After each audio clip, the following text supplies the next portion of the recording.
ఆరుగాలం శ్రమించిన కర్షకుడికి కన్నీళ్లే మిగులుతున్నాయి. ఖరీఫ్ సీజన్లో ప్రకృతి విపత్తుల ఆందోళనకు గురిచేశాయి.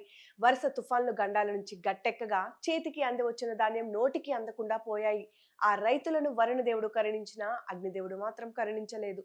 అగ్నికీలలకు వాయుదేవుడు తోడవడంతో కళ్ళాల్లో పంట మొత్తం క్షణాల్లో బూడిద కుప్పలుగా మారాయి. చేతికి అందవచ్చిన పంట కళ్ళ ముందే బూడిద కుప్పలుగా మారడంతో అన్నదాత ఆక్రందనలు మిన్నంటాయి. కొనేవారు లేక కళ్ళాల్లోని కుప్పలు పోసిన ధాన్యం అగ్నికి ఆహుతవుతుంటే కాపాడుకోలేని దైన్యం ఆ రైతులకు నష్టాన్ని మిగిల్చింది.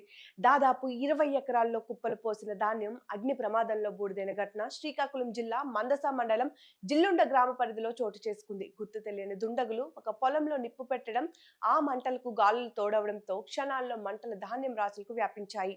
సమాచారం తెలుసుకున్న రైతులు ఓ పక్క మంటలు ఆర్పే ప్రయత్నం చేస్తూనే మిగిలిన ధాన్యం రాశులను కాపాడుకునే ప్రయత్నాలు చేసినప్పటికీ పెద్ద ఎత్తున నష్టం వాటిల్లింది. ఇక ప్రమాద ఘటన సమాచారం అందుకున్న ఫైర్ ఇంజిన్ వచ్చినప్పటికీ పొలాల్లోనికి వెళ్లే అవకాశం లేకపోవడంతో రైతులు బకెట్లు, బిందెల సహాయంతో మంటలను అదుపు చేసేందుకు చేసిన ప్రయత్నాలు ఫలించకపోవడంతో దాదాపు 20 ఎకరాల్లో పంట అగ్నికి ఆహుతైంది. దీంతో రైతులు లబోదిబం అంటున్నారు.